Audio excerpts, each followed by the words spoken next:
1 Samuel 17, David versus Goliath. The Philistines gathered their forces for war at Soko in Judah, and camped between Soko and Azekah in Ephes-dammim. Saul and the men of Israel gathered and camped in the valley of Elah. Then they lined up in battle formation to face the Philistines. The Philistines were standing on one hill, and the Israelites were standing on another hill with a ravine between them. Then a champion named Goliath from Gath came out from the Philistine camp. He was 9 feet 9 inches tall and wore a bronze helmet and bronze scale armor that weighed 125 pounds. There was bronze armor on his shins, and a bronze sword was slung between his shoulders. His spear shaft was like a weaver's beam, and the iron point of his spear weighed 15 pounds. In addition, a shield bearer was walking in front of him. He stood and shouted to the Israelite battle formations. "Why do you come out to line up in battle formation?" he asked them. "Am I not a Philistine, and you are not servants of Saul?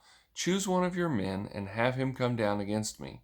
If he wins in a fight against me and kills me, we will be your servants. But if I win against him and kill him, then you will be our servants and serve us." Then the Philistine said, "I defy the ranks of Israel today. Send me a man so we can fight each other." When Saul and all Israel heard these words from the Philistine, they lost their courage and were terrified. Now David was the son of the Ephrathite from Bethlehem of Judah named Jesse.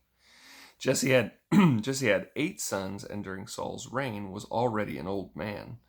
Jesse's 3 oldest sons had followed Saul to the war, and their names were Eliab the firstborn, Abinadab the next, and Shammah the third, and David was the youngest. The 3 oldest had followed Saul, but David kept going back and forth from Saul to tend his father's flock in Bethlehem. Every morning and evening for 40 days the Philistine came forward and took his stand. One day Jesse had told his son David, "Take this half bushel of roasted grain along with these 10 loaves of bread for your brothers, and hurry to their camp. Also take these 10 portions of cheese to the field commander. Check on the welfare of your brothers and bring a confirmation from them. They are with Saul and all the men of Israel in the valley of Elah fighting with the Philistines." So David got up early in the morning, left the flock with someone to keep it, loaded up, and set out as Jesse had instructed him. He arrived at the perimeter of the camp as the army was marching out to its battle formation, shouting their battle cry. Israel and the Philistines lined up in battle formation facing each other. David left his supplies in the care of the quartermaster and ran to the battle line.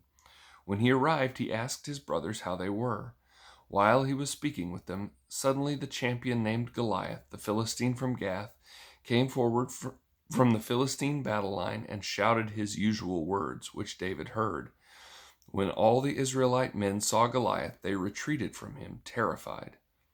Previously, an Israelite man had declared, "Do you see this man who keeps coming out? He comes to defy Israel. The king will make the man who kills him very rich and will give him his daughter. The king will also make the household of that man's father exempt from paying taxes in Israel." David spoke to the men who were standing with him. "What will be done for the man who kills that Philistine and removes his disgrace from Israel? Just who is this uncircumcised Philistine that he should defy the armies of the living God?" The people told him about the offer, concluding, "That is what will be done for the man who kills him."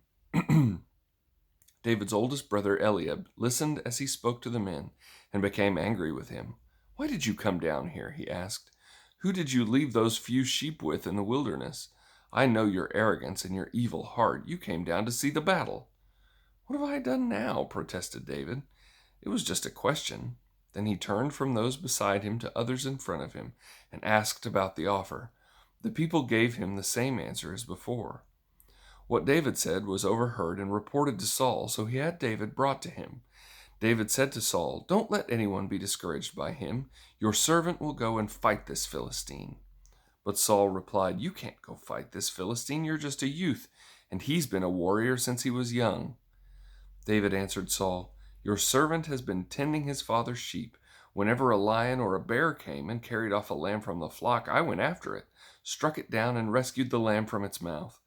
If it reared up against me, I would grab it by its fur, strike it down, and kill it.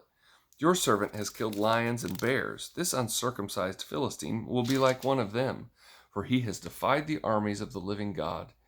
Then David said, "The Lord who rescued me from the paw of the lion and the paw of the bear will rescue me from the hand of this Philistine."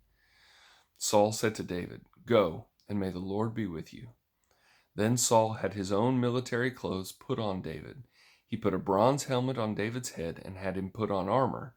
David strapped his sword on over the military clothes and tried to walk, but he was not used to them. "I can't walk in these," David said to Saul. "I'm not used to them." So David took them off. Instead, he took his staff in his hand and chose 5 smooth stones from the wadi and put them in the pouch in his shepherd's bag. Then, with his sling in his hand, he approached the Philistine. The Philistine came closer and closer to David, with the shield bearer in front of him.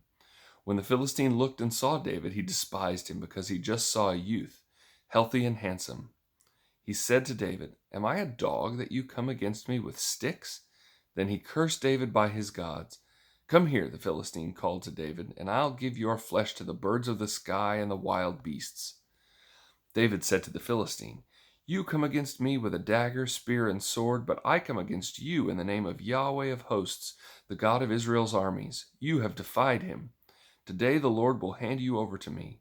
Today I'll strike you down, cut your head off, and give the corpses of the Philistine camp to the birds of the sky and the creatures of the earth. Then all the world will know that Israel has a God, and this whole assembly will know that it is not by sword or spear that the Lord saves, for the battle is the Lord's. He will hand you over to us." When the Philistine started to attack him, David ran quickly to the battle line to meet the Philistine. David put his hand in the bag, took out a stone, slung it, and hit the Philistine on his forehead. The stone sank into his forehead, and he fell on his face to the ground. David defeated the Philistine with a sling and a stone. Even though David had no sword, he struck down the Philistine and killed him. David ran and stood over him. He grabbed the Philistine's sword, pulled it from its sheath, and used it to kill him. Then he cut off his head. When the Philistines saw that their hero was dead, they ran. The men of Israel and Judah rallied, shouting their battle cry, and chased the Philistines to the entrance of the valley and to the gates of Ekron. Philistine bodies were strewn all along the Shaaraim road to Gath and Ekron. When the Israelites returned from the pursuit of the Philistines, they plundered their camps. David took Goliath's head and brought it to Jerusalem, but he put Goliath's weapons in his own tent. When Saul had seen David going out to confront the Philistine, he asked Abner, the commander of the army, "Whose son is this youth, Abner?"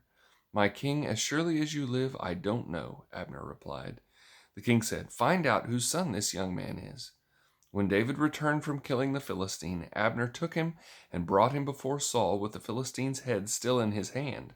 Saul said to him, "Whose son are you, young man?" "The son of your servant Jesse of Bethlehem," David answered.